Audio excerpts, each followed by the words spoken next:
We are here this morning for one main purpose. Today, we are here to empower you with education so that you will deem yourself knowledgeable about what's happening with the cannabis industry. Cannabis, commonly known as marijuana. And we as advocates in the industry try not to refer to this plant as marijuana. Marijuana is a name given to it by the DEA when they classified it as a Schedule I drug of no use. We are very clear today in 2019, due to scientific research, reports, and data being put out on a daily basis, journals, that proves that cannabis, like the Rasta man been saying for all these years, is in fact the healing of the nation.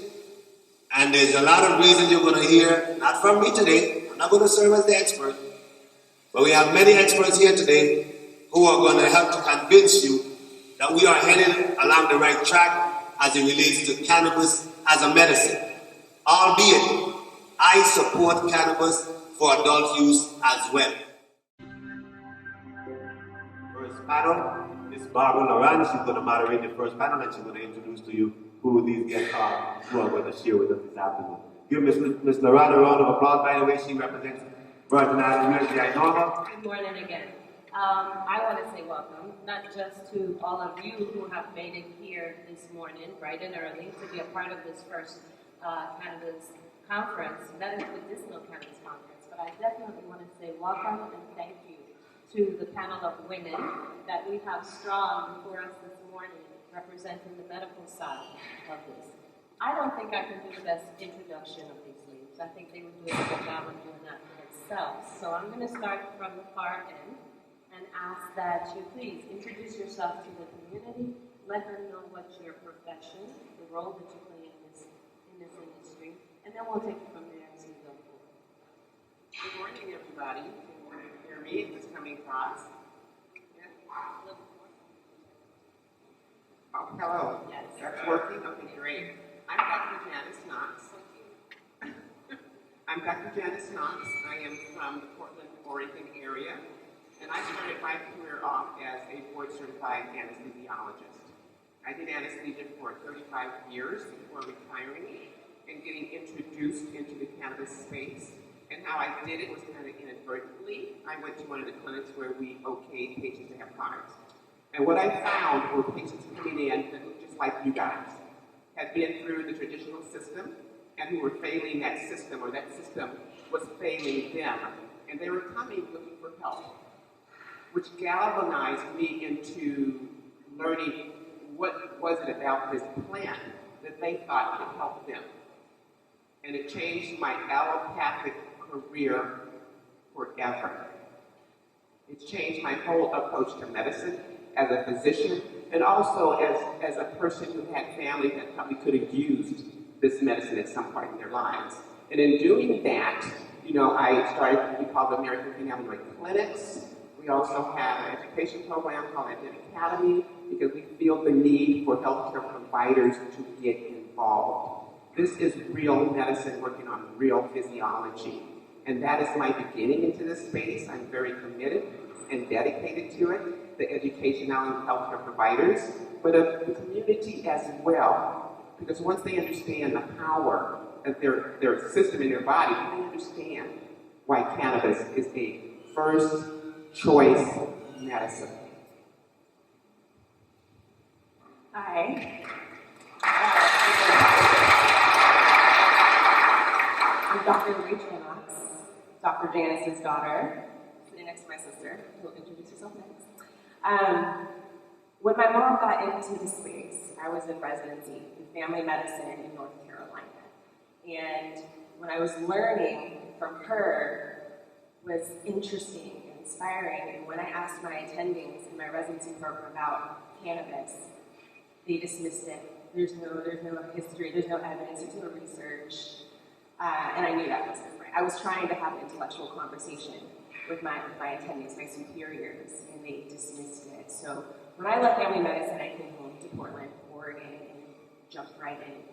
Was fascinated with the history of medical use, prohibition, the war on drugs, which is really enraging, and the fact that graduating from medical school in 2012, I didn't learn about the endocannabinoid system, which is probably the most fascinating thing, the most important discovery known to man.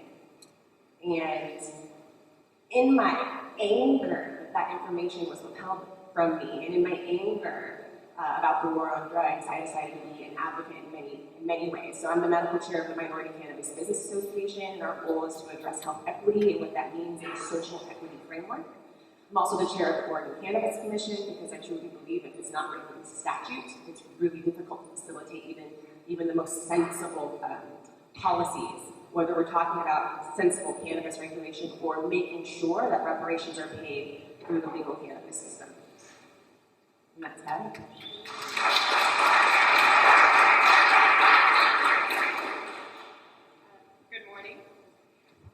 Good morning. There we go. I'm Dr. Jessica Knox, sister of Rachel and daughter of Dr. Janice. There is also a fourth physician in our family, our father, Dr. David, who is holding down the fort in Portland, seeing patients while we're all here. But my professional background is in preventive medicine, which is a primary care and public health specialty. Even in that specialty that is really focused on lifestyle medicine and population health, I felt like I was spending most of my clinical time managing chronic diseases. And the way we manage chronic diseases in the conventional allopathic medical model is to use pharmaceutical drugs. I was managing laundry lists of pharmaceutical medications for my patients with diabetes, heart failure, heart disease, stroke, lung disease, and frankly, I wasn't seeing my patients getting better. I was seeing them at best maintain their status quo, at worst get sicker and sicker over time. And that's not why I went into medicine. I went into medicine to be a healer, to change the world, and that's not what I felt like I had been trained to do or what I was doing in my clinical practice. So when I was in residency, when my sister was in residency, that's when Dr. Janice started getting involved in cannabis medicine, and we started learning about the impact she was having with patients and the patients' experiences she was seeing, which were people finding healing, people finding an enhanced quality of life by using cannabis as part of their healing routine.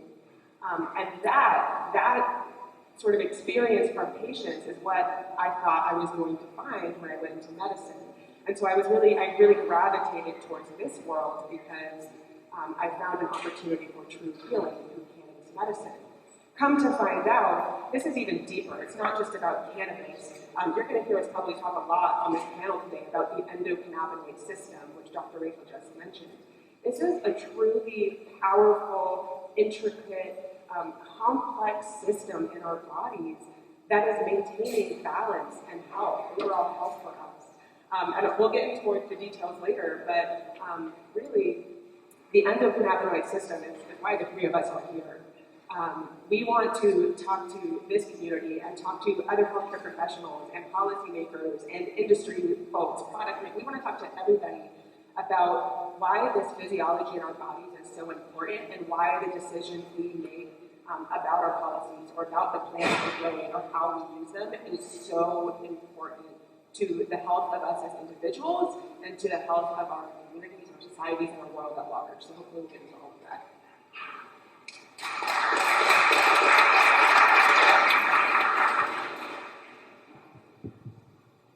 Hi, my name is Fuimaono. I'm a family nurse practitioner and a cannabis clinician in Honolulu, Hawaii. I founded the first nurse-led cannabis clinic there about 3 years ago.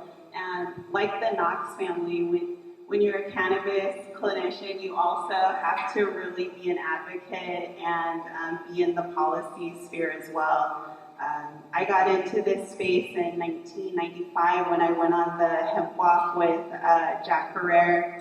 I was able to meet Dennis Perone at that time, and they really, through their advocacy, kind of put me on this lifelong path of really having this journey with cannabis. So since we've started, we have a family practice. We have about 6,000 patients in our practice. My youngest patient is 3 months old, and my oldest is 103. We really focus on dosing by symptoms, helping people choose cultivars, and like the Knox family, very involved in teaching the endocannabinoid system, not only to patients, but also to other healthcare providers. And as an islander, from one island nation to another island nation, thank you for having me. I feel very humbled and blessed to be here.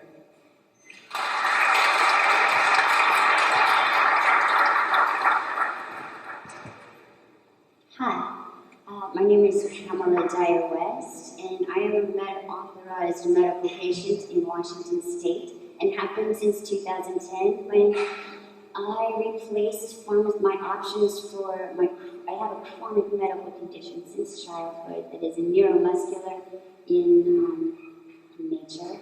And instead of looking at my long-term vision of my future, which involved surgery and pharmaceuticals, I tried to find another way that would be non-toxic and actually healing for what I was dealing with, which involves spinal issues, chronic pain, migraines, inflammation, anxiety, depression. And so instead of having all of different pharmaceuticals to treat those conditions, I have one plant that I can rely on. And I found multiple ways to use it that, because of taking it on a daily basis, I do not want to get high all the time. I want to be healthy and feel good and vibrant. So I started eating my plants. I started growing my own and eating my plants and juicing them and finding ways to use the nutrition from the plants instead of all the other ways that you can use it. So I was thinking about what I was doing last Saturday, because I've been 9 years in this space, and I got involved. When I was involved, I was a yoga instructor, personal trainer, having issues walking. And so I started finding other things that I could do within the cannabis industry. And last Saturday, I was tracking down 96 plants legally in Washington State. So if it gives you a little insight on what my life is like right now. So thank you so much for having me.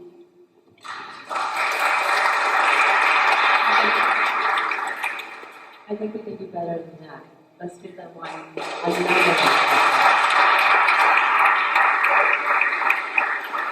As we go into this panel discussion, I have to admit, there's so many questions I have. There's so many things I'd like to talk about. But I want to start first with perhaps helping those among us from the medical side understand a little bit more about the endocannabinoid system. You all have touched on that, and many of us have heard about it, some of us have not. So for the sake of those who are here because they may be potential patients, I'd like to make sure that we don't leave them out. So, who'd like to take that ball and run with it? I'm just going to ask first off, how many people here have heard about the endocannabinoid system? The majority of you. Okay. Okay, yes, well, you know that it's an ancient system that actually predates cannabis. It's 600 million years old. And it was discovered or revealed to us in 1990, the late 80s, 1990. And this system, at that time, was described with 3 different major components. The CB1, CB2 receptors, the 2, what we call endocannabinoids, or the neurotransmitters or ligands that work on that receptors, and then the enzymes that break down those ligands. Now, the thing about the endocannabinoid system is there's not a physiological system in your body that it does not control in some way. It keeps the body in what we call homeostasis. It's the reason why you were born.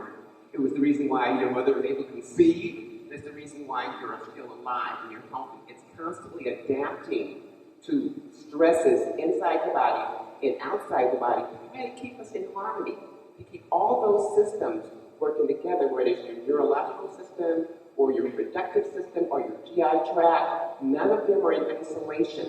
They're working together in harmony to deliver health. And we call that the endocannabinoid system. Since that time, I want to make this really clear. It's bigger than those three things I just told you consisted of that system. It's just the tip of the iceberg that we have discovered and that we're using. Cannabis happens to be the most versatile plant that can manipulate that system, push that system, have that system in effect. All of us are walking around, most likely with some sort of endocannabinoid system dysfunction for the reason that we live in this world, whether it's politics or finances or relationships, stress changes that endocannabinoid system. And when we have a dysfunction, depending on your genetic makeup, what manifests as disease. And to fix that system, we know we can use those different components of cannabis to manipulate that system. Cannabis is what was used to find it. Cannabis is what will be used primarily, not only, but primarily to manipulate that system. And then we'll let someone else give a little talk on it. And just really quickly, so we can get on to the other questions. So, cannabis was placed on the Controlled Substances Act of 1970, but pharmaceutical companies could still isolate and synthesize and patent THC. So Marinol was patented, what, 1985? Radio label THC was used when, researchers wanted to know how in the world cannabis worked in the body. So they used it to figure out where THC bound. And that was when they discovered the endocannabinoid system. What they found in that radio tagged body was receptors in the brain and throughout the rest of the body. That was the discovery of the CD1 receptor in 1988, which, flash forward 4 years, ended in what we now conceive as the quote-unquote entire endocannabinoid system. As Dr. Janice mentioned, it was just the tip of the iceberg. We're learning more and more about that every day. But just to piggyback on my comment earlier, the quote-unquote entirety of the endocannabinoid system had been discovered or revealed by 1992. We graduated from medical school in 2012. 20 years later, they're still not teaching the endocannabinoid system comprehensively in medical school. And I think that's something that's really important. Where the medical system perhaps, or the traditional medical education, perhaps has left out such vital information, I think it's, as you ladies have all confessed to, advocacy and education has really had to take a huge part in this change. Education for yourself, self-education, which I've encouraged in our community for many years, and educating others. As we talk about educating others, and we talk to my community, as I've tried to educate over the last almost 11 years now, what does your patients look like? Because we tend to think that cannabis users have a certain profile.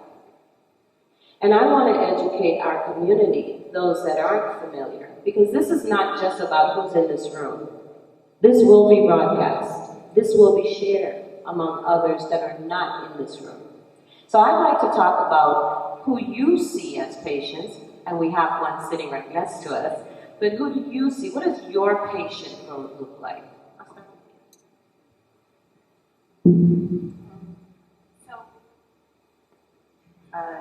In Honolulu, we have a vertically integrated system. Our medical program is run by the Department of Health.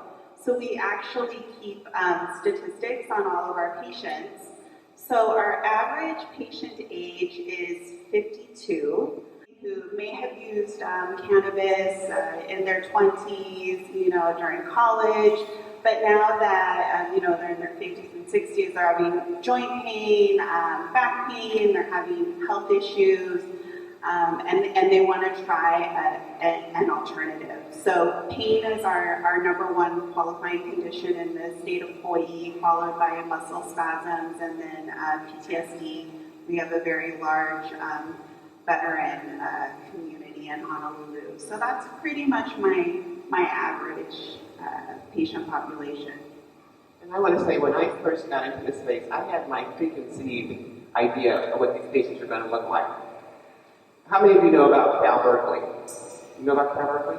I went to Cal, and so if you know anything about that student culture, drugs were a big part of it, including marijuana. Well, I got out of Cal without even seeing the stuff. But I did know what I expected them to look like to come through that clinic. You know, tie-dye shirts, Birkenstocks, that's what Cal folks looked like who used it. But that's not who I saw. That age group was 55 and above. They look just like you guys out there, retired doctors, lawyers, teachers, coaches. I saw them all. Grandfathers, grandmothers, some of these people were coming in on wheelchairs. And what they were looking for, again, was a different way to take care of these medical problems. And in our clinics, I see more women than men. And these women are bringing their husbands in and their children in, their mothers and aunts and uncles, they come in. So that's what we're seeing in the clinic, and with the same common problems: back pain, insomnia, anxiety, diabetes, high blood pressure, obesity. They're coming in looking for how can they use this something else to take care of problems that everything else has failed on. So it's not the typical, stoner type person that came to my door. I mean, I was shocked because that's who I expected. I had prejudged them. That's not who came through the door. That's not who's coming through the door. These people are looking for a quality of life. In the States, patient populations are pretty much determined by statute, right? So in Oregon, we have 7 qualifying conditions. In California, where my sister and I are also licensed, it's anything that the doctor feels might benefit from cannabis. And in some states, like previously, in New Jersey, it's changed their regulations, but it was hospice patients. But what I want to say is, even though in Oregon, we have chronic pain as a qualifying condition, spasticity from MS, cancer, folks will come in and yet and still say, I also have insomnia, I also have diabetes. They have conditions that weren't contemplated in that qualifying condition list that they were really trying to address with cannabis. So for a lot of patients, thank God that they had a way in, but a lot of our statutory condition lists are pretty limiting yet and still. Even in legal states, people are having trouble getting access to medicine that works because they don't have cancer or they don't have chronic pain.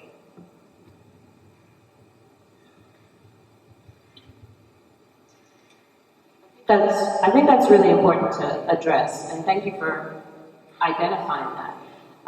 Simply if our legislation does not cover what it needs to cover, we're not serving our community. So I'm very appreciative of you bringing that to the table. I'm blown away by the 6,000 patients, I might just add. I'm getting to that. But as you have opened those doors, let's talk about perhaps what difficulty there was in transitioning from the traditional education, the traditional practices, to where now you can open the doors or even have a confident and educated conversation with a patient professionally to make your recommendations with them. How difficult was that transition even among your medical colleagues? I don't know. When I was in residency, and I was in residency in very conservative North Carolina,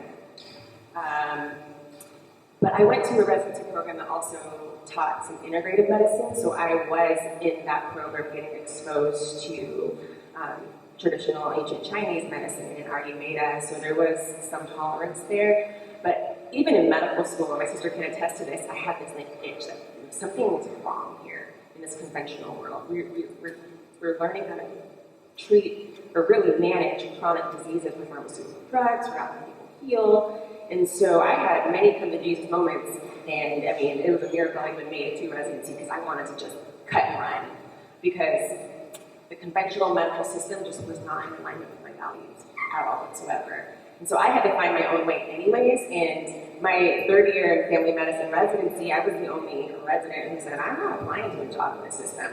I felt very comfortable making that decision, and I knew I was jumping out on a limb, but I had probably a divine confidence that something was going to find its way to me, and this industry very much did. Did you get a lot of pushback, though, from your colleagues? I mean, did you get any kind of separation? I got a lot of head scratching, like, why don't you just do 3 years? I've already done 3 years. So I didn't have any of that, or any pushback. And I can tell you, what I'm on as an inspiration, we could be research we hit the studies. So we were educating ourselves. And it's very interesting. We get little to no pushback because we hit people with the science. We lead with science, and nobody can refute that. So I don't know, I don't want to speak for you both, but it's, you know, other than people just having peak curiosity and wanting to, pick our brains, we haven't gotten much pushback. What about, I needed to add, as a patient, I've had an experience where when I initially tried to talk to my doctor about using cannabis, she shut me down and said, we don't do that here. That's for people who are dying. And I was just like, okay, thank you. And I never saw her again. So you changed positions. To be honest, quite often I feel like I'm in a second-class medical system, if you will, because we're not really acknowledged. And even in speaking to legislators, I'm like, is my doctor going to be followed or have any issues dealing with patients? And she's like, as long as he's not writing 100 authorizations a day and stuff like that. So just like, I'm concerned for my own doctors as well. So it's strange. What about you? So definitely, it's been really interesting. So when I still have privileges. I work at our, the only level 1 trauma hospital in the Pacific Basin. So when I first, came out, it was like a big deal. It got escalated all the way up to our VP. So I had to really go in and explain to them what I'm doing. And it was either encouragement or everybody thought that I was a drug dealer.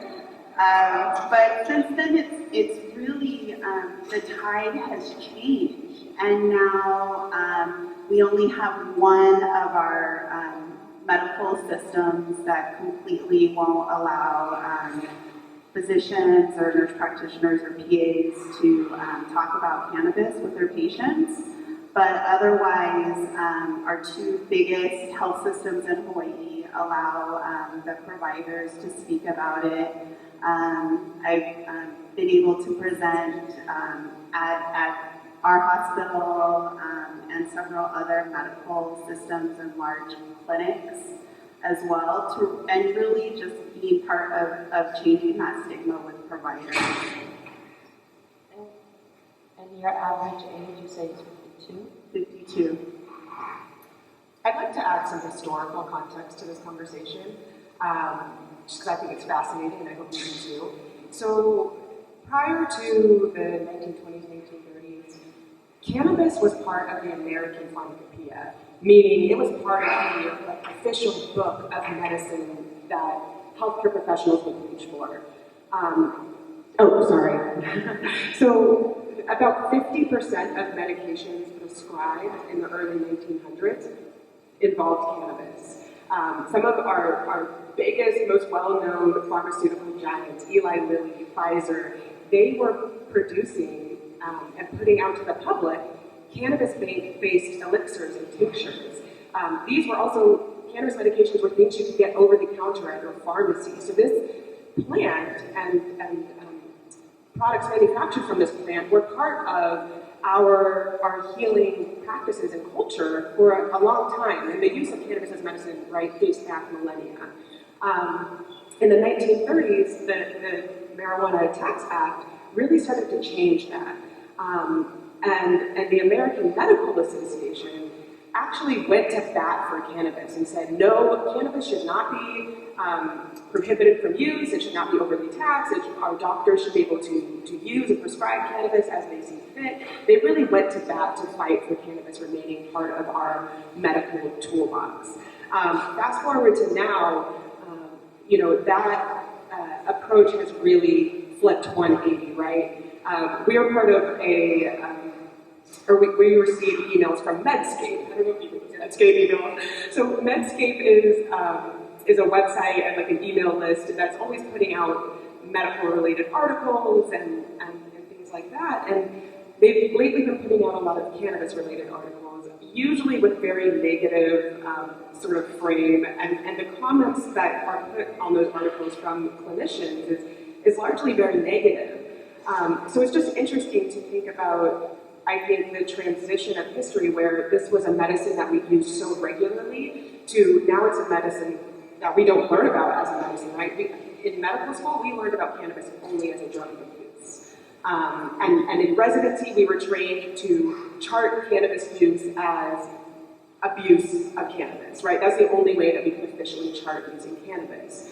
And to me, it's just fascinating that we've had this evolution where we as healers have been really separated from our natural healing practices. We've had sort of industry come in and become a middleman where they're reaching for, or they provide us as clinicians with these single molecule isolate chemicals that they maybe derived from nature, but they've really turned into these patentable drugs that we can prescribe and they can make lots of money on. So we get some of that pushback in general, right? Then I think some of the major challenges for us as clinicians using cannabis, especially when we're talking about it with other healthcare professionals who haven't done the self-education and the process of getting informed, they're concerned about dosing and standard of care, and how does this fit into sort of the framework of medicine that I've learned to practice, because if I stay in this framework, then I'm safe and I'm protected from malpractice or whatever it may be.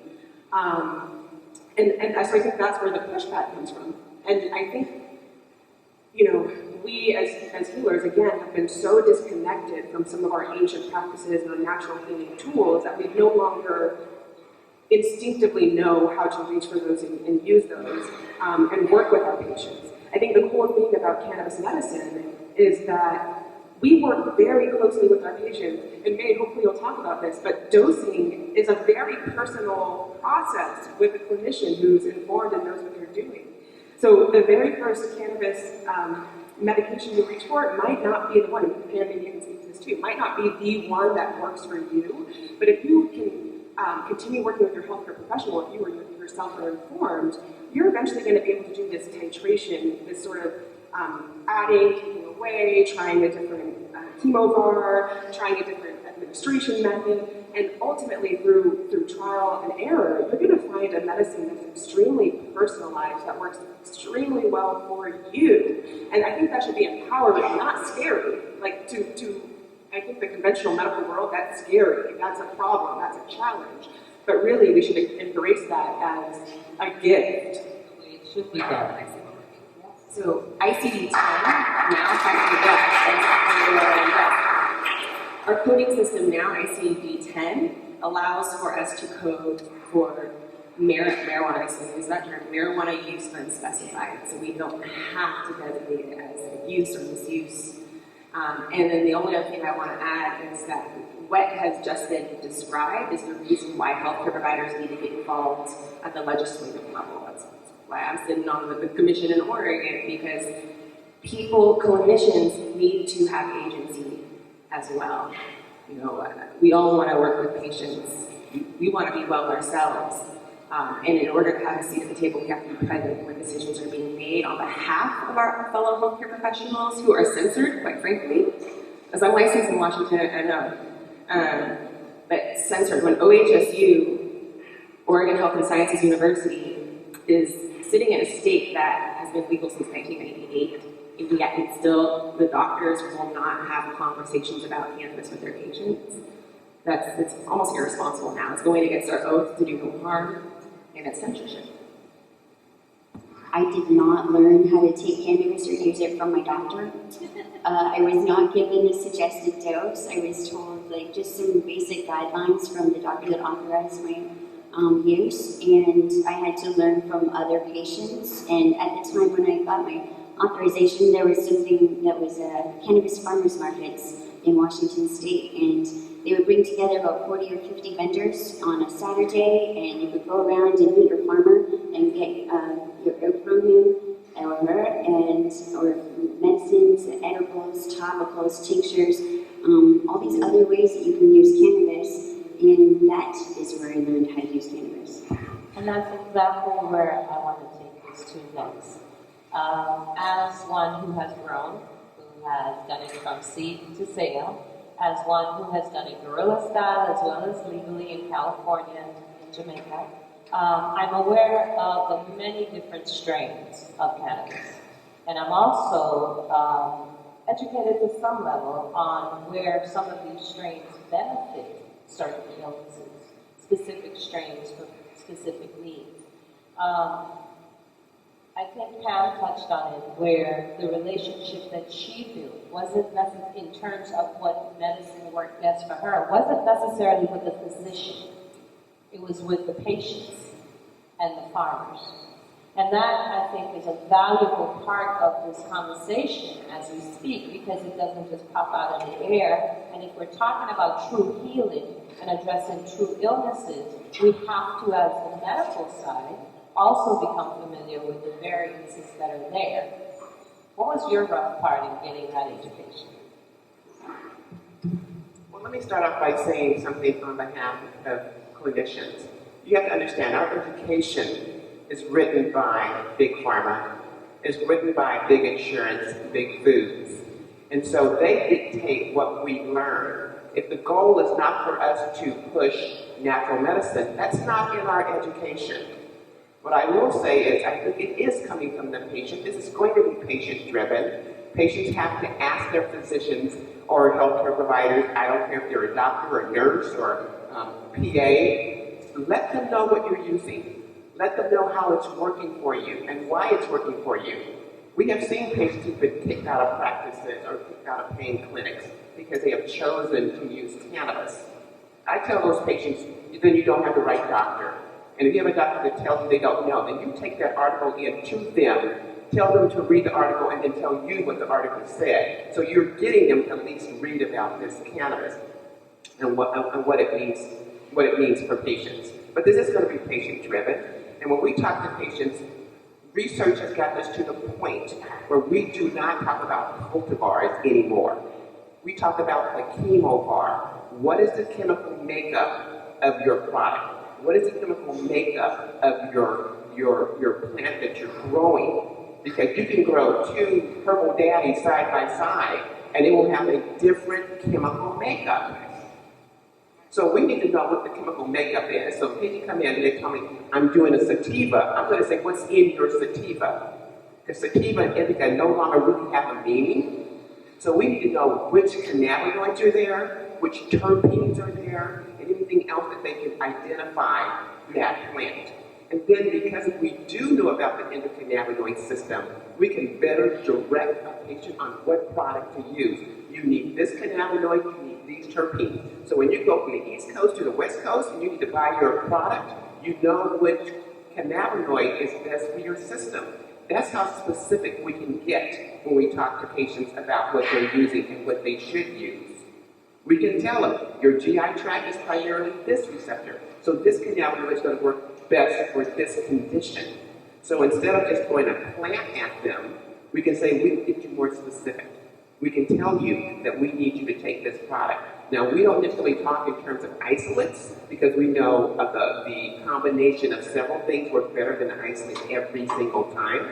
And the mistake is going to be that we have not learned from the past. That we're going to let big pharma come in and create these isolates, which then they turn into synthetics that they then patent.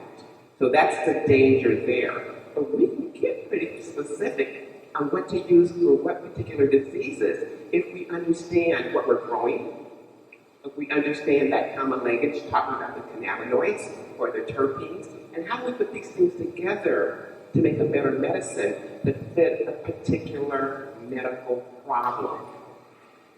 So here now, we talk about data.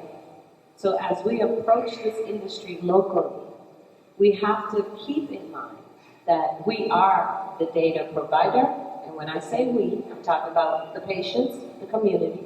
We are the data provider, and we are the data analysts. The physician's role in this is limited to the recommendations. Educated recommendations, as you say, by being able to isolate and address specifically what's needed. As the 6,000, I'm still trying to chew on that.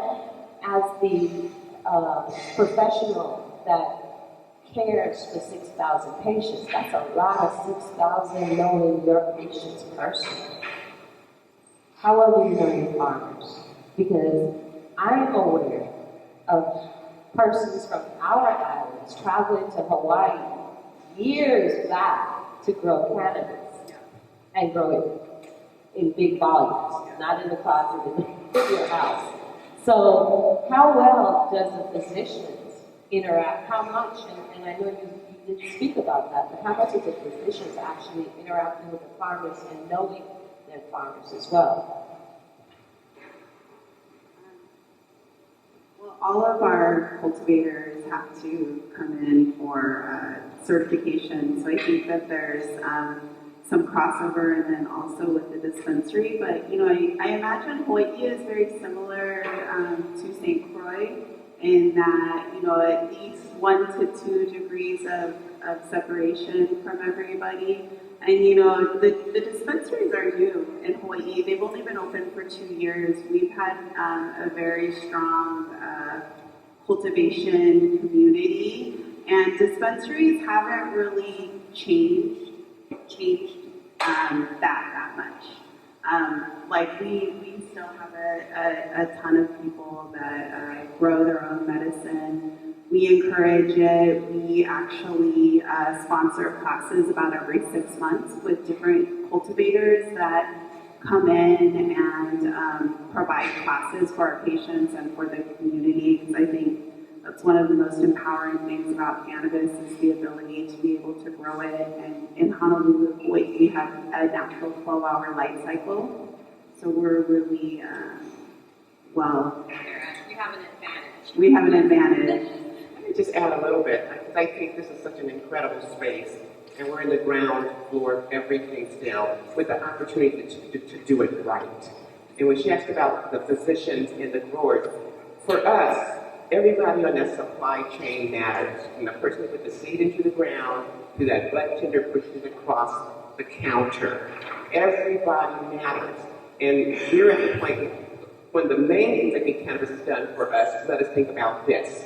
It made us look at patients as individuals. We call it the N of one. You are the study, because how you respond to any kind of therapy, whether it's conventional or alternative, depends on how your system responds. So it's the study of one. How did you respond? And that's the data that we need to collect so that we can make better products and better services that addresses that endocannabinoid system. So you are the data. We need your information, and we clinicians, whether we're nurses or doctors, need to put ourselves in a position where we're talking to those patients, directing them to use the right products, and then say, this is the data coming from our patients, growers, this is what we need you to grow. This is how we need you to package it. This is how we need you to label it. So this is a chance for us to do it correctly and not put it in big business hands to do it their way, but let's do it our way. Let's keep the data, let's cut the data. Let's make patients feel how important their response is to the cannabis plant or any other herb that you may be using. We need to collect that information. We need to stay in control of medicine for ourselves and not turn it over to the other people. And we're going to do that by working intimately with you as patients, working intimately with the growers. That's how we're going to stay in control of this whole thing. Again, you guys are really doing a fantabulous job of addressing the things in my head, and I hope we're doing that for you too. You touched on something that, as a born and raised Virgin Islander, both parents from the Caribbean, our natural medicines, our teas, our bush, is something that we value wholeheartedly, but I don't know that we have the data to follow that use. I mean, the lemongrass, our soursop leaves, a number of different natural things that we can go out into our garden to get. We're not doing the data research on it to have the rest of the world understand the benefits to it. However, here we have an opportunity to embrace that along with this plant, and I'm glad that you encouraged that, because it is important to the true full health and well-being of our community. The Department of Health, it's interesting that the Department of Health, and I want to emphasize that, has taken the hold, if I can put it that way, of how this industry or how this medicine is used in the industry. Give me a little bit of insight on where your health, Department of Health, has supported. So Hawaii, just one little back history, we were the first state in 2000 to create a medical program through legislation. Before that, it had all been, voter initiatives, Prop 215, Dennis Crone in California. So we're the first state to do it legislatively. It started in the hands of the Department of Justice, and it was with them for about 10 years. When it was with the Department of Justice, it was a little bit more punitive. It wasn't as patient-friendly. So really working with like Drug Policy Forum, they helped to change that to where the Department of Health is now in charge of our medical cannabis program. And it's really a good fit. So because it's government regulated, I can say that Hawaii has one of the most highly regulated cannabis programs in the state. We have so vertical, so everybody, it's seed to sale. All of the clinicians have to not only be board certified, have a DBA, but they also have to be certified through the state of Hawaii, which requires some extra training. So I think that I would encourage, whoever is going to be in charge of it to really reach out to a DOH and, have them be a part of the program. And one of the good things, too, with them having control over it is they've been very specific with our labeling. So when you go to a dispensary, say in California, with a lot of the different companies and a lot of the different products, it can be really hard and confusing to read the labeling.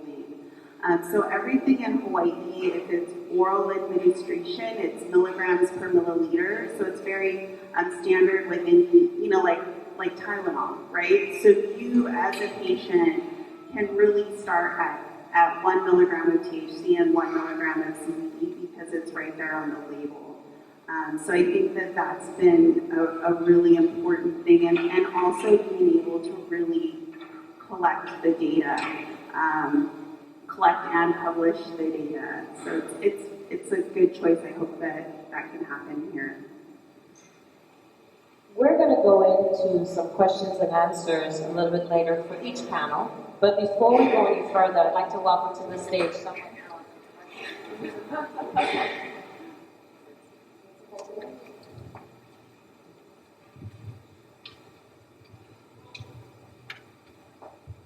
Are we on? Okay. Hello, everybody. My name is Riddle, and I am originally from Southwest Texas. My son Landon was diagnosed with terminal cancer when he was 2 years old in 2012. And within 90 days, unfortunately, of chemotherapy and radiation, my son was dying. He was 50% of his body weight. He lost his ability to walk, talk, eat, even to speak. It was just absolutely horrific, and they sent him home on hospice.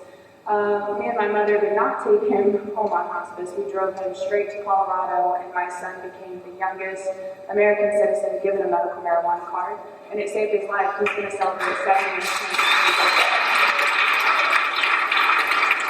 Now you understand why we should get to and allow her an opportunity to present.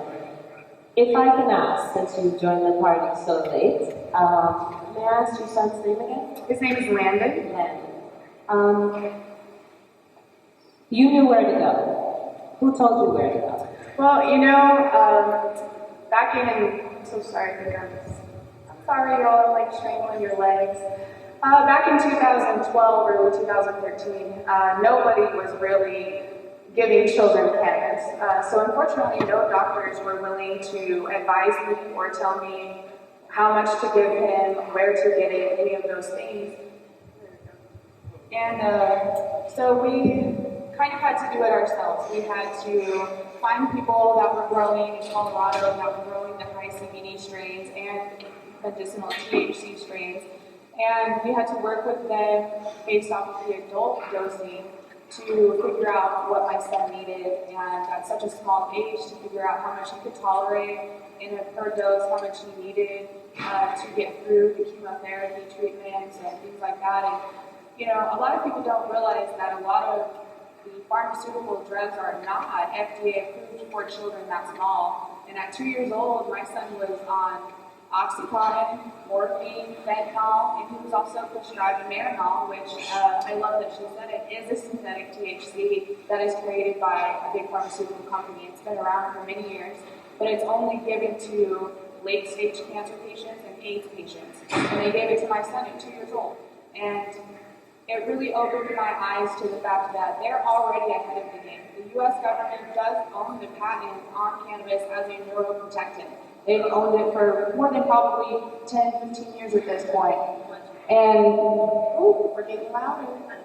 And, you know, so when you're faced with that decision that your child or any family member is going to die, I really feel like a lot of things go out the window at that point, and you're willing to do whatever it takes. And I was willing to do whatever it took. And even though I followed the legal system, I got my son's medical marijuana card approved and everything, his oncologist did not want me to stop chemotherapy. And I was reported to Child Protective Services over a dozen times. They tried to put my son in medical foster care solely to do chemotherapy and narcotics. That was it. I was refusing to give him the Oxycontin and morphine because cannabis, CBD, THC, and the other cannabinoids were keeping him pain-free and fighting his cancer. So unfortunately, we had to fight a pretty long battle, and we were able to win Landon's right to what I call compassionate cancer treatment, because there is no choice for children in the United States. If your child is diagnosed with chemotherapy, they will do chemo. Landon is the first and only child to have survived, and now he will be considered cured, not using the protocol. And a lot of parents are in the news right now for trying to say, no, we want to go with holistic, we want to go with cannabis, and they're taking their children away and forcing them to go through these treatments without their parent. Could you imagine? It's absolutely heartbreaking. You're talking about the court cases as well? Yes. And it literally goes to that point. The oncologist contacts CPS, and they basically say that you're medically abusing your child, you're medically neglecting them, you're refusing treatments, and they make you out to be a bad person and a bad parent. And really, I feel like we all know we only want the best for our children. We want to provide them the best. And if that is not the status quo, that's okay. We should be able to make those decisions as an educated, intelligent parent for our children. And I actually had to go before a judge with, much like this, and it was us and our doctor, and then them and all of their doctors and lawyers, and they basically told, the judge that I was going to kill my child if I did not give him chemotherapy for a total of 4 years. 4 years treatment plan, and that is the standard treatment for every male child diagnosed with leukemia in the United States. There's 46 children a day diagnosed with cancer. 46 every single day. So you can imagine it's quite a lot. And they do not want us to deviate from that plan. Childhood cancer receives the absolute least amount of funding from the government, from educational research companies. It's less than 4%. And that's for every type of childhood cancer combined. We haven't changed the protocol for leukemia treatment in over 20 years. 20 years. So 20 years ago, if somebody was diagnosed with leukemia, they got the same treatment my son got in 2012 and even now in 2019. So it's almost like they were like, oh, we got it far enough, this is good enough. We're not going to look at it anymore. At this point, I feel like we can all say, chemotherapy is not the only cure for cancer. And I'm not saying cannabis is the only cure for cancer either. Diet, nutrition, and other holistic things are what's going to heal our people and what's going to save us from big pharmaceutical companies. It really is.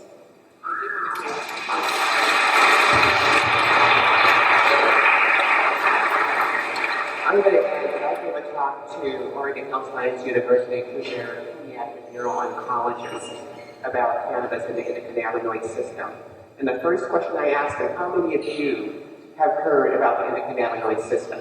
How many of you think raised their hands? Not a one. Not a one. Yet they were sending me patients that they could not talk to about cannabis. They were sending them to me, but yet these neuro-oncologists had not heard of the endocannabinoid system. And at the end of the case, at the end of my talk, one of them raised their hand, and I give her credit for having the nerve to ask, but she told me she was more worried about what cannabis was going to do to that kid's brain. And I told her, I think I'm more worried about what your chemotherapy is going to do to the brain and the rest of the body, because that is toxic, that is poison. So, you know, that's where their heads were. They didn't understand, they hadn't been exposed to it. And yes, indeed, they will call Child Protection Services. I've had those social workers call me on some parent who want to give their kids cannabis as an alternative therapy. Now, we're not saying that cannabis cures everything, but neither does chemotherapy. We have higher success rates with cannabis than we do with chemotherapy. But putting them together, some chemotherapy is a 1 + 1 greater than 2. So there are cancers, breast cancer is one of them, prostate cancer is another, where the chemotherapy, the standard chemotherapy, plus cannabis therapy has a higher success rate. So it's just a matter, once again, of educating these people, exposing them to the knowledge, introducing to them how to use it, and they're giving kids adult doses of chemotherapy. So they don't even know any more about those doses than anything else. They're getting adult doses, and this stuff is toxic and poison. So what's really important in legal frameworks is to carve out protections for children, whether that's children management and protocol or protections. In Oregon right now, I've got a state cannabis is legal for adult use or medicine. There's a 13-year-old in foster care right now. This is a 13-year-old who was diagnosed with cancer, who failed chemo and radiation, meaning it didn't work, who, along with her mom, decided to use cannabis and showed up for her next scan, and they saw that the tumor had shrunk. So the doctor was witnessing success. The doctor, however, wanted to proceed with surgery now. The 13-year-old didn't want to proceed with surgery. The 13-year-old wanted to maintain her cannabis protocol. That mom was turned in to Child Protective Services. They took away medical custody from the mom and scheduled surgery, but on the day of the surgery, the kid did not show up because mom took her and went out of state. Well, they were apprehended and brought back to the state of Oregon, and now Kylie is her name. She's in foster care. The mom has no custody of her. And the problem I have with that is, yes, Kylie is a minor, she's 13, but she knew what was and was not working for her, right? We should have respected her agency and her autonomy in determining her own health care. They should have respected the mother because, yeah, the mom wanted what's best for her daughter. There needs to be, in statute, so statutory protections for patients, regardless of their age, but specifically children who have nobody else to speak for them. And I think if we're going to start talking about incompetency with parents, then we need to bring in functional medicine doctors, naturopaths, we need to bring in other healthcare providers who are expert in natural medicine to weigh in on that parent's competency and not just base competency based on what the conventional doctor thinks. I think this is a good time to go into Q&A, questions and answers. And then at the end of that, I'm going to ask you each to give some words of advice to the audience. But I think if you hear the questions first, you may have a better angle on that. Everybody good with that? If you are interested in asking a question, Carrie's going to walk around with the portable mic. Hopefully we won't get any feedback from that mic. And if we do, we'll work it a different way. You raise your hand and she'll come to you. Or if you can come forward, please feel free to stand and come forward. That way you're on camera too.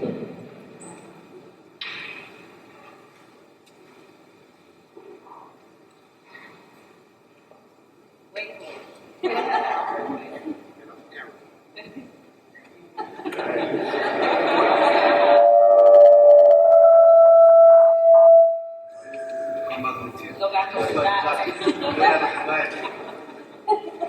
You can turn to the sound. Okay, good morning. My name is Webster Emmanuel, and I have a question about medical marijuana.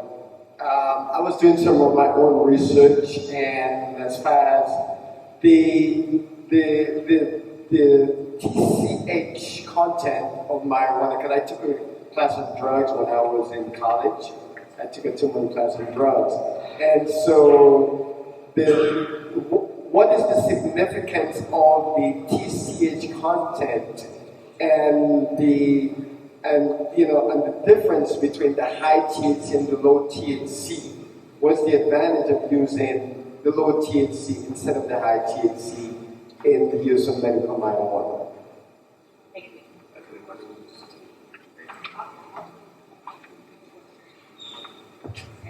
So I think the question was, what is the difference or the benefit of using a low or non-THC product versus a high THC product?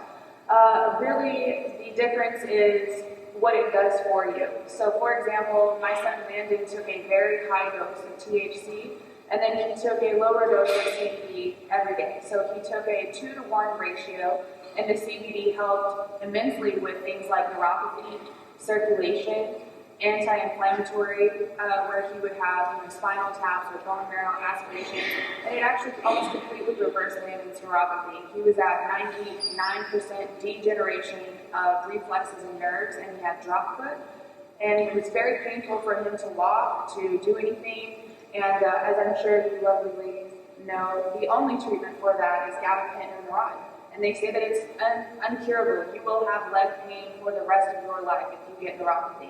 And I've completely reversed it using high CBD.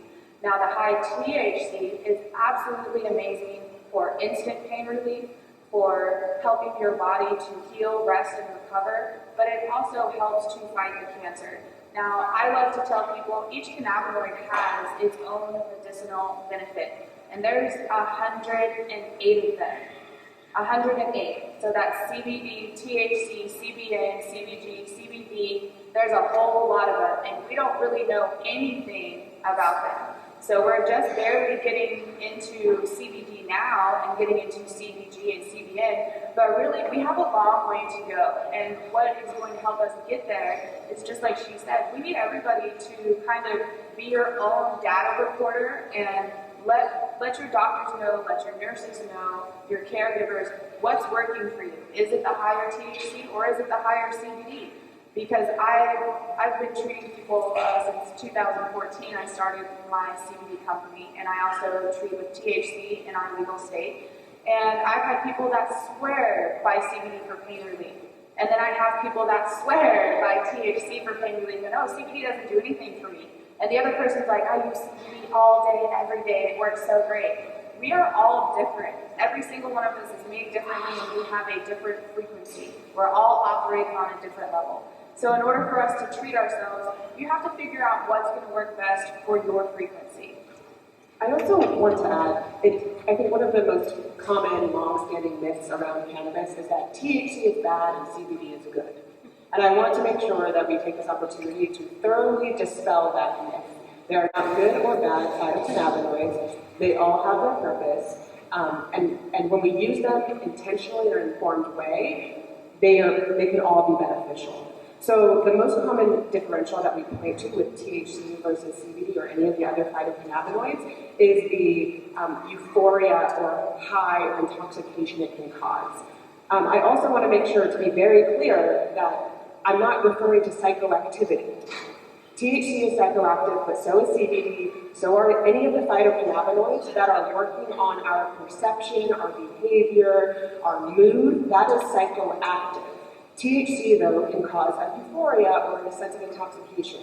And that is what has largely been demonized. Oh, people get high, they're stoned on cannabis. I will tell you that there are some patients, them having euphoria or feeling a positive mood, that's not a negative side effect. That's a side benefit.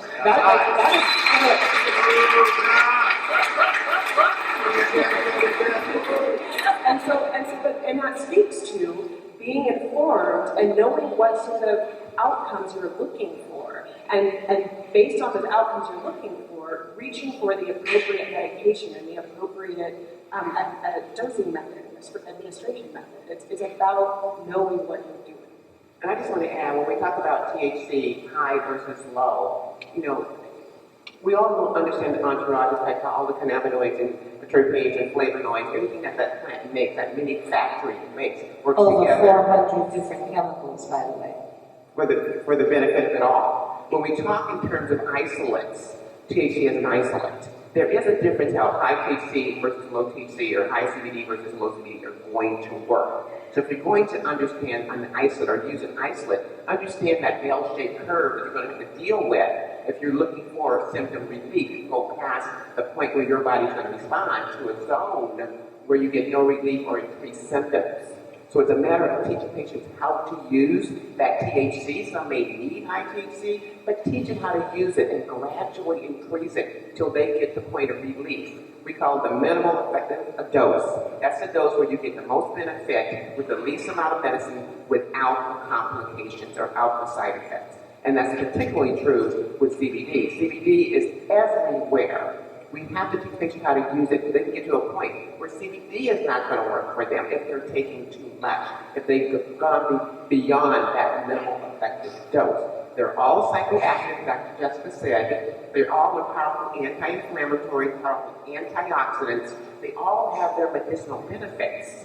We just have to teach patients how to use it so you minimize the negative effects, or what we call the body high kind of effect, if that's not what the patient wants. I do want to reiterate just one more thing, because I want this to be very clear. THC has direct benefits that sometimes we need. So especially when we're talking about treating cancer, especially when we're talking about managing seizures, sometimes we need THC, like CBD alone or CBG alone.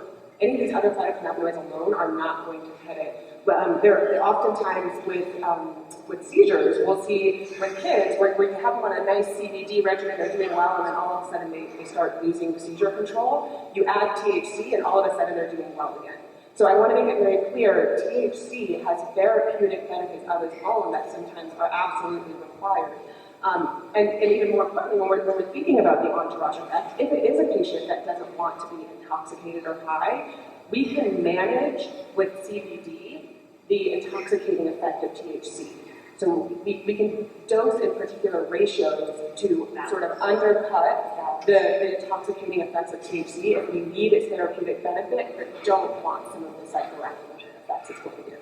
Thank you so much. Thank you for that question, sir. I think that helped a little bit. We have a question on this side. Yes, a pleasant good morning. My name is Genevieve Whitaker, and I'm a lawyer and a human rights activist. So when you speak to social justice, and I've been following this since my law school days, in the context of how do you see race within this? From an economic perspective, the thought that it's been reported that only 1% of people of color, since the industry began, has been able to be part of the market share. And secondarily, how do speaking to all the panelists, how do you perceive the framework now for the national effort? How will we then continue to take cases to the Supreme Court? How do we, on the international level, address the concept, which has been well established, of the human right to healthcare? Thank you. We are going to have a few different panels today to include the industrial and economic side. We're doing and the legal sides as well, as it relates, and I'm not stopping you from answering that, but just so you know, we will have more of a focused conversation on that with some of the future panelists.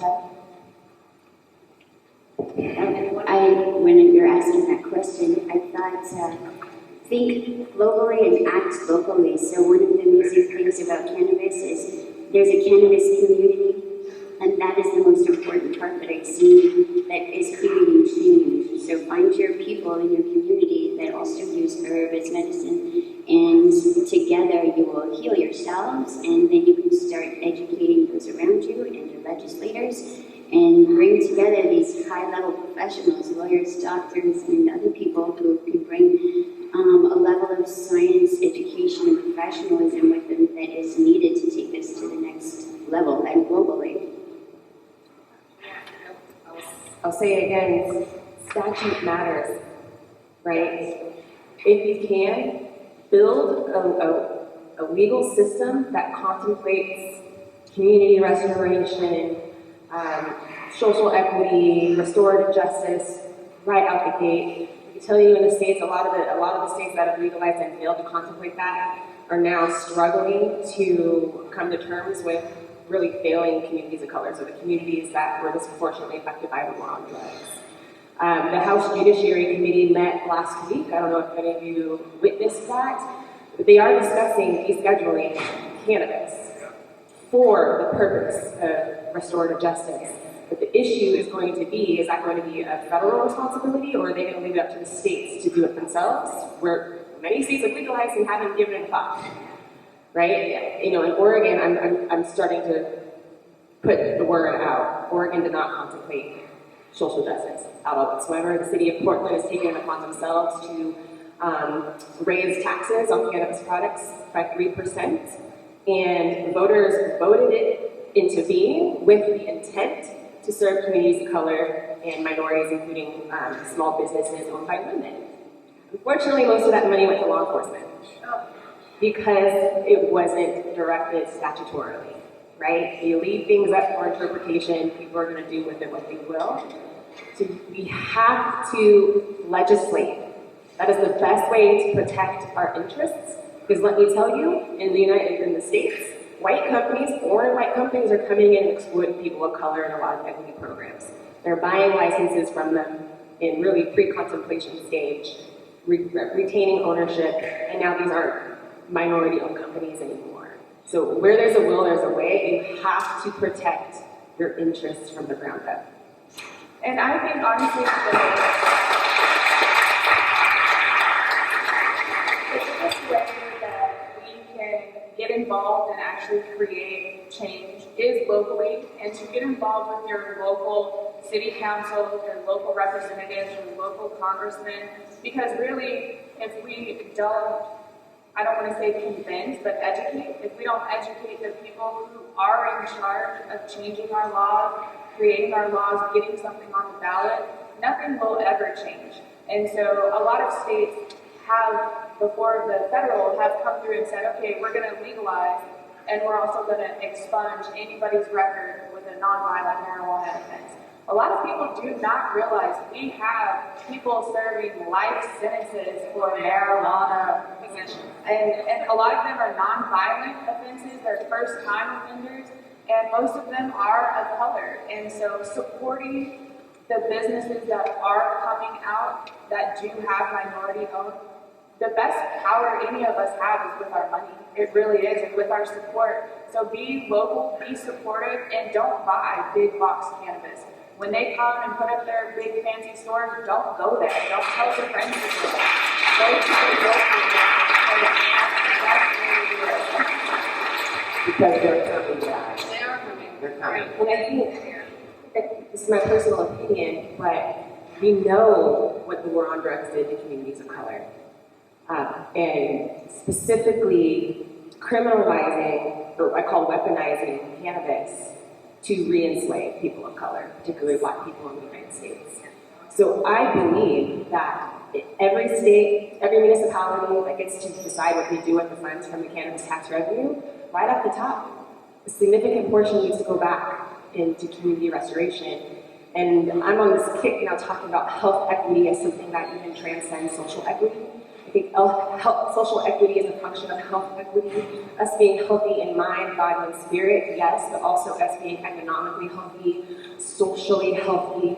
That is what I would say is our top priority, using cannabis as a tool, literally or figuratively, at the level of tax revenue to restore health to our communities. And so I would just encourage everybody who has a part to play in legislating or developing policies to maintain or ensure that people, not just people of color, but all people, have a chance to achieve health equity through this plan.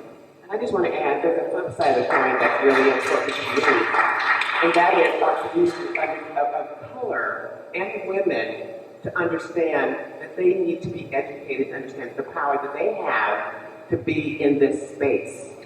You have a right to claim your stake in this multi-trillion-dollar business. And you don't need young people to you. You don't need to give you diversity. You need to get there and scream about equity. understand that you're going for equity because you deserve to be at that table just like everyone else.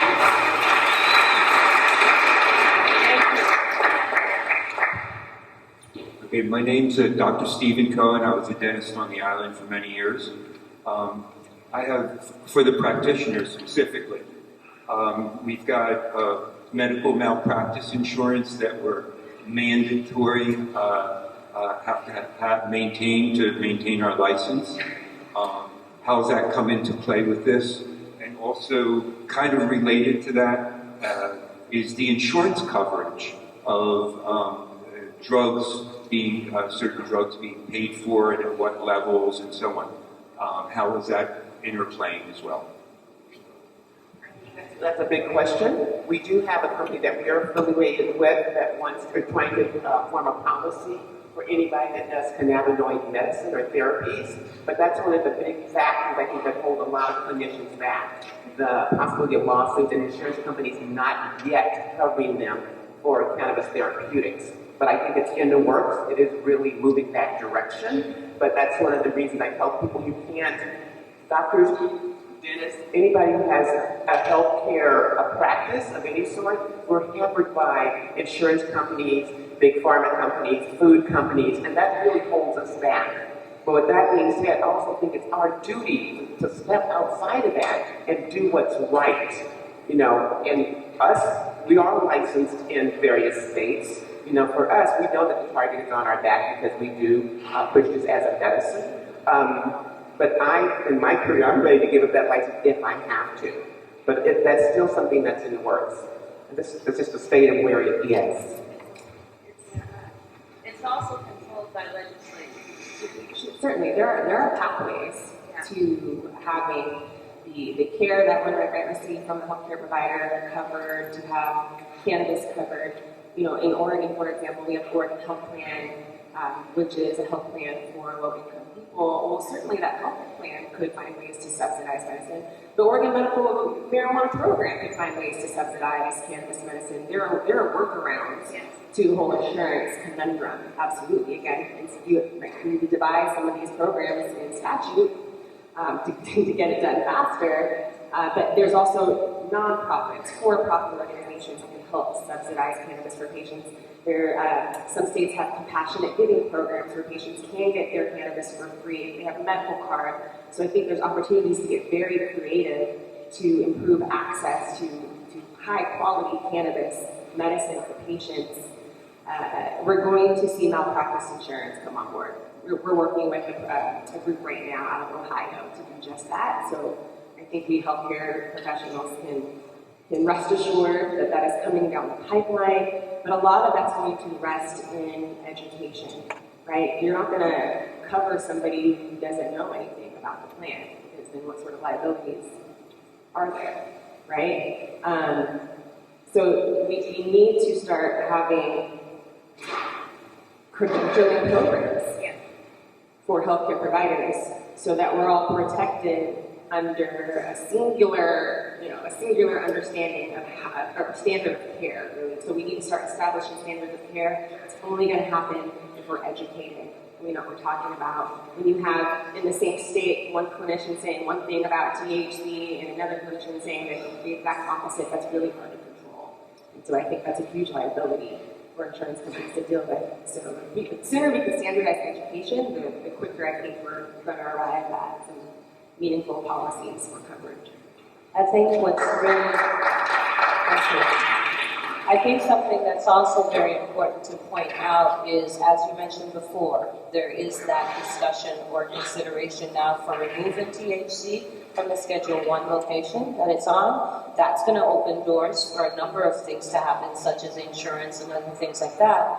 But also, I want to continue to encourage, as I have in the community for so many years, you can take control. If you as the patients, as a community, do not start actively demanding what is yours, they're not going to hand it to you. Good afternoon. My name is Lou Henley. I'm from St. Thomas, St. John. And my question to you is, well, of course, about medical marijuana. All of you talked about treating your patients with it. So I would like to know what breeds should we plant to get the best medicine for the future. And keep in mind, we can't plant it yet, but when we can plant it, what is the breeds that we should use? So honestly, that is probably the number one question I get asked. What strain did I use to cure my son's cancer? All of them. Every single time I made my son's oil, I made it with a different strain. Because much like any other illness, it's not Tylenol. You can't just keep taking it and not develop what we call a cannabinoid profile tolerance.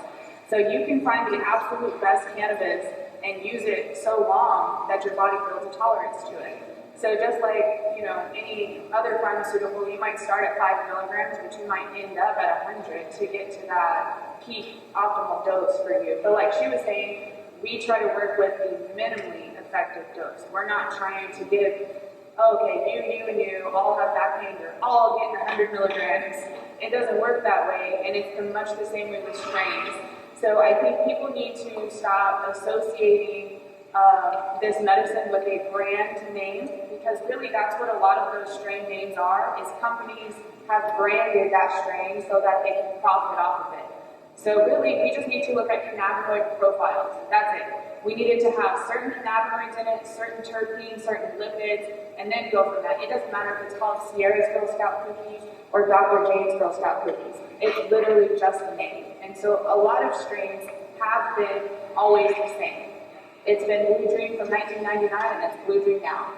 But if you actually go and test them, they have been cross-pollinated, cross-contaminated with other strains. There are no pure strains anymore because of pollination and bees and the wind, and it's nature. So really, people need to stop thinking of, I need Dasani water, when really you just need to drink water, right? You just need some water. Like, it doesn't have to be Dasani or Knox or anything like that. So we need to get away from branding, and we need to look at the actual medication content, just like we have generic versus brand name, and they're the exact same thing, but one is vastly higher in price because they put a brand name on it. And that's one of the reasons we want to standardize the language. It does come to understanding what is in your plant. What cannabinoid content is there? What terpene content? What's the flavonoid content? What are you growing? And you as a grower, you can say, okay, I want to grow something that's going to help PTSD. So what are the cannabinoids you need to grow to get PTSD? Another reason why all these strains, and we don't talk in terms of strains, we talk in terms of the chemicals themselves. But it depends, again, another factor is your extraction method. The different extraction method will preserve different terpenes and cannabinoids. So you need to figure out which cannabinoid terpene thing that you want to get into and use the appropriate extraction method. For us as clinicians, we're going to recommend various extraction methods because it's going to preserve different things in that product. Or we're always going to talk to you about what is your chemical profile. What are you trying to, are you growing more CBG? And what is your purpose for growing that CBG? Do you know what conditions that's going to be addressed by that CBG? So it's making products with purpose instead of just growing stuff. Okay, and she found different things to work because we all have cannabinoids and terpenes, right? But which one worked for her son? And research is showing us that they can pick out specific cannabinoids that are doing which job. Even with the seizures, studies out of Israel showed them, we all know CBD worked, we all know THC worked, but when they changed that terpene profile on those kids, it no longer worked. So they had to go back and find the right terpenes that made that product work. So we're getting down to being more specific. And the way we can help you is collect the data from them and say, this is what we need you to grow. That's what you're going to look for. And these are the extraction methods that best give you the product that you're trying to produce. Yes, I think what that takes us to, and I address this too. Thank you, Mr. Henley. I want to direct this to our medical professions local. You know what type of patients you serve. You know what our community's medical needs are. So if you really want to get into this, I'm encouraging you to build relationships with farmers. Build relationships with farmers. We have another question on the floor. Hello, my name is Heaven and I'm actually from California, and I noticed that we are labeling on certain containers the terpene profile, which is really awesome. But I noticed that a lot of people are actually going by the percentage of THC. So my question is going to be directed to the woman from Hawaii. Have you noticed that people are looking at that higher percentage of THC? Because a high percentage of THC can definitely give you anxiety. So if somebody's first time trying, and in the store, the shelves are all stocked with high percentage stuff because that's what sells. So it's not really medicine really at that point, sort of. But I'm wondering, in Hawaii, are you guys labeling the percentage of THC? And I have another question about the monopolies, because in California, I'm just a small-time person. I wanted to get into the industry. So many laws just kept coming, and then now I'm unable to do it because there's monopolies and moratoriums. Have you noticed that happened in Hawaii, monopolies? Yeah, so I wouldn't even call it a monopoly. I would call it an oligarchy. We only have 8 licensees statewide. But this can actually feed into the question before. So with our dispensaries, they've done a really good job of having type 1, type 2, type 3 cannabis. So type 1 is high THC, type 2 is a 1-to-1, so a CBD THC blend, and then type 3 is a CBD rich, typically around a 20-to-1. And so when I start patients, we tend to do type 2s, so we tend to start with 1-to-1s with ratios that are equal CBD, THC. And really, there's no blanket formula. Cannabinoid therapy is very different. There's no 2 milligram per kilogram, take this. So it's very much education and titrating doses. Yeah, and I'll tackle the high THC question. So what we're seeing, especially in adult rec legal markets, is increasingly high THC-rich products. When it comes to the flower, we're seeing cultivators breeding for higher THC than was otherwise natural. And certainly when we get into any of the processed products, we're seeing critically high THC. A lot of people are starting to blame acyclic vomiting syndrome. Well, for a long time, actually, we blamed cannabis for acyclic vomiting syndrome. But there's cyclic vomiting syndrome, and then there's cannabis hyperemesis syndrome. There's a big difference. The difference being THC causes cannabis hyperemesis syndrome. And where this didn't exist at one point in time, because we didn't have critically high THC products in the market, we're now seeing it a lot. And there are hospital systems in Oregon that are just getting slammed for folks coming in with uncontrollable nausea and vomiting. And these are legal marketplaces where there's high THC. And the thing is that high THC is really marketable because people want to get high. They do. And there's nothing wrong with that. But when you think that a product is better just because it has a higher THC percent, then you've misthought. Right? You can have an enjoyable high or even some intoxication with a much lower percentage of THC. There's actually a plateau that occurs with increasing amounts of THC. You're actually not going to get an increased perceived benefit. It's going to plateau.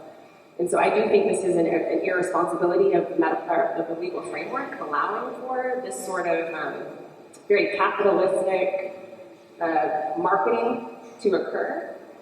Because even if you have lower discounted THC products, folks are still reaching for that higher THC potency, which really isn't necessary in the rec space. It's really not necessary. There are reasons why we might recommend very high THC potency products to medical patients. So we need to be careful. There is a point where we're going to teeter over into problems, right? I do think we're creating a marketplace that is going to fill a lot of the prophecies of prohibitionists. If we don't regulate correctly, we sort of have to help ourselves, right? We have to protect ourselves from ourselves. And by regulating it in a responsible way and really understanding what we're asking for, we're asking for higher THC. Now, to get rid of cannabis hyperemesis syndrome, you just cease your THCs. That doesn't mean you have to stop using cannabis. It just means you have to decrease or stop using THC. At which point you can reintroduce THC at low doses and increase slowly hopefully to a point where you don't have a recurrence of hyperemesis. So we have to regulate and we have to educate. Educate, educate, educate. We have one more time for one more question on the floor, and then we're going to, again, parting words from our wonderful panelists, and have a 15-minute break. So bear with us. Hi, my name is Jonathan Baldman. In the interest of really bringing it here back to the territory, and without really necessarily getting into the legalities of things, how does a health practitioner here in the territory prepare themselves to start a practice for cannabinoid medicine? What would be the first steps, something to take away from here of, okay, these are my next steps moving forward? Learn about the endocannabinoid system. Healthcare professionals are experts in pharmacology and physiology, right? The blend of the two. You can be a pharmacist and be wholly expert in the pharmacology, but healthcare professionals across the board should be knowledgeable to a degree in pharmacology, and we were taught physiology. So I would encourage you to lead with understanding the physiology of the endocannabinoid system, because if you use that as your foundation, applying cannabis medicine is going to be so much easier, right? When you go to conferences, you start going to conferences and they're talking about the ratio and the chemical profile, et cetera, you're going to understand what they're talking about because you understand the underlying physiology. And I can't push that enough. Understand that it really isn't about cannabis. It's about your understanding that endocannabinoid system. It's what makes cannabis make sense. It makes conventional medicine make sense or not make sense. It makes Ayurvedic medicine, why that works, Chinese medicine, Native American medicine. When you understand that physiology, then you begin to understand why things work or they do not work, why massage therapy works, why acupuncture works, because they're all working on that endocannabinoid system. And that system is so amazing that now we're beginning to study and do research on the gut-brain ECS axis, because it's profoundly affected by that endocannabinoid system, that GI tract, which is the real door to health, because you're absorbing all your nutrients and everything else there. So that's how amazing and how deep this thing goes. So it's bigger than cannabis. So don't let yourself be stopped by understanding cannabis. Understand the physiology. When you understand the physiology, then you understand how to modulate that system for healing people without the use of cannabis, which is really, really it. We like to say we think everybody should be on a little bit of CBD and probably even a little bit of THC as a neuroprotectant. It's a supplement to protect and a little bit of THC goes a long way. But my point is that this endocannabinoid system can be modulated in so many ways. And when you have patients who actually can't tolerate cannabis, then you can turn to something else that'll work on that system too. There is a genetic study out right now that can tell us whether you're a fast metabolizer of CBD or THC, or an intermediate metabolizer or a slow metabolizer of those cannabinoids. It's really important if you can't get high, you never get high. Well, it might be because you're a fast metabolizer of THC and it goes in and out. But that matters when we're trying to help manage you, right? Let's say you are a cancer patient and you need certain amounts of CBD and THC. You know if you're a fast or slow metabolizer, how much you might need, if you need to stagger your intake of CBD or THC according to how quickly you metabolize one or the other. Again, like my mom said, it can get really specific, which I think is what the value of the healthcare professional is, when really, wellness management, health management, and disease management needs to happen at home. So all people, not just healthcare professionals, should learn a thing or two about the endocannabinoid system and taking care of yourself at home, be engaged with your cannabis use. You're telling us how you're responding. So yes, we that analysis as well as that data point for your benefit and for our benefit alike. So to the healthcare professional, understand endocannabinoid system, because it'll really allow you to start playing with cannabis as medicine, herbs as medicine, lifestyle measures as medicine. We talk about cannabinoid, you can say that word, cannabinoid practices, which is like massage, which is like exercise, yoga, meditation. Those are activities that modulate the endocannabinoid system. And once you know how those activities modulate the system, clinicians, you can advise people in how to integrate and when to integrate those sorts of modalities into a healthcare plan. I would just add to get a good consent that has your local legislation as far as like, this is how much you can have as a patient, like you can have 4 ounces in Hawaii, but we consent all of our patients and get a really good documentation system. We use Practice Fusion or Creo because you never know when your patients might need that health record. We work a lot with people who are in the legal system, so that way it protects not only your practice, but it protects your patients. Again, I want to say thank you to these ladies and ask of you for your words of advice, your parting statements to us. We'll start with you, Pam. You've been so quiet. Sorry. I have 5 things to say, I think. I don't count very well. Educate yourself on what you need to do to look after your health. Grow your own. Eat your plants. Share what you know. And share what you grow.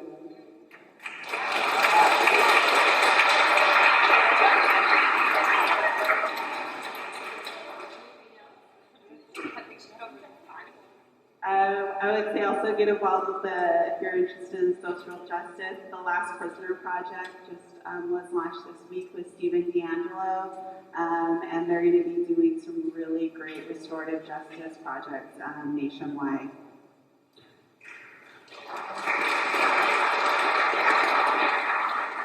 It's hard to add much to all of the amazing things that have been said up here. But 2 things. One, I think, is sort of maybe more global, but one is just like now is the time to get involved, right? This is sort of, for most of us, an unprecedented opportunity to get involved in an industry that one, is poised or projected to make trillions of dollars. I mean, this is going to be a giant economic industry. But it's also an industry that can really affect us on so many levels: our personal health, our community health, our global health, and hopefully you'll hear more about how this can be a global health later today in the various other panels. But we are right now in the formative stages of this industry, which means now is the time to define what this industry is going to look like, how it's going to work in our communities, and make sure that it benefits all of us. And not just a few of us. But that requires that you get educated now, you get involved now, and you don't wait or sit on the sidelines as these decisions are being made around you. So one is just make sure you're involved in any way of interest to you, that of passion to you, and then bringing it back more to home to the individual. I think one of my favorite things about the endocannabinoid system and what we call endocannabinology, the study of how to affect the function of the endocannabinoid system, is for me, it's opening my eyes to how nature and our sort of ancient healing practices, how these healing practices that used to be instinctive to us, that we've lost touch with.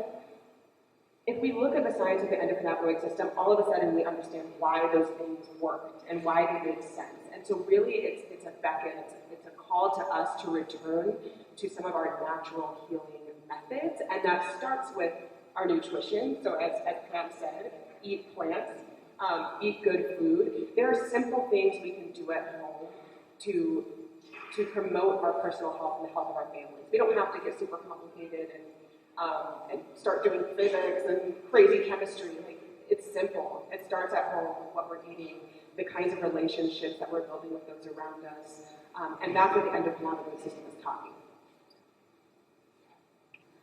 Yeah, I'll be the third person to say I eat real food. We didn't talk about this. So the cannabinoids that your body makes require certain building blocks, and those come from real food, not fake food, real food. So eat real food, eat the plant. But as Jess put it, get involved. You are all stakeholders, we're all stakeholders, and if we sit idly by, this industry is going to happen to us. And then we're going to regret it. So be vocal about your use, be vocal in your advocacy, show up to meetings, show up to community meetings, show up to legislative meetings, any meetings that you can, you have the opportunity to speak, do it. Because I don't know how else to get the job done. You know, it's growing frustrating for me in Oregon when people have a whole lot to say and they have a whole lot to complain about, but stop showing up to meetings.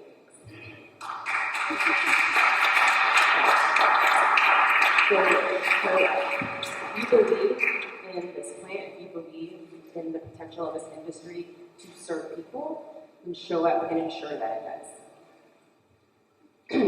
We love introducing new terms to people. So my parting words is to get over the canophobia with infotherapy. That means you educate yourself. Get over the canophobia. Get to the infotherapy. And use that to claim your place at the table. Remember, you're not going for diversity or inclusion. You're going for equity. And let them know that you know what you're talking about. So I have two pieces of advice for y'all, one personal and one business.